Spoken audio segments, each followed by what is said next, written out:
Hey guys, I'm going to do a quick video. We're going to try this one more time. Part 3, redneck tree cutting.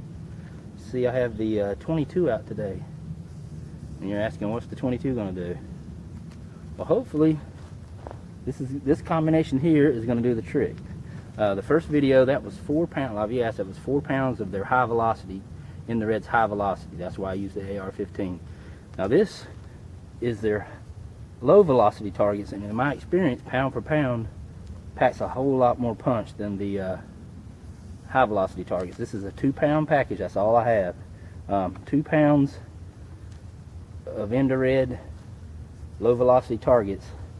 That shotgun, all them rounds I put in it last time, cut a huge notch. I mean, it is notched out a very big notch, as you remember from the video. I'm going to stuff this 2-pound package back in that notch as far as possible, and we're going to back up and we're going to shoot it with the old Ruger 1022 and see what happens. Be right back. Hopefully third time's the charm.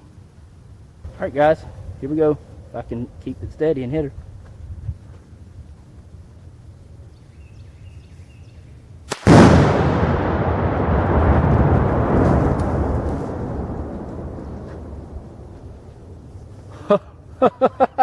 Holy crap. That scared the crap out of me. You got to be kidding me. You have got to be kidding. I give up.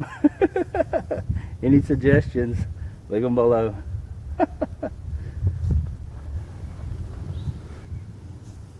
Well, I'm not exactly sure what's holding it up anymore.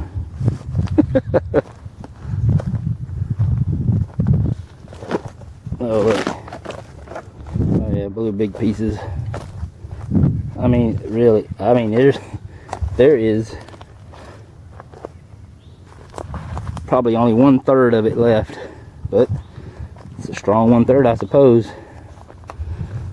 This thing has been through 6 pounds of exploding targets and almost 200 rounds of shotgun shells.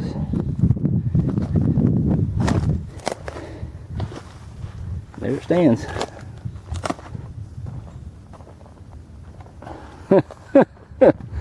Goodness gracious, I can't look at that hole.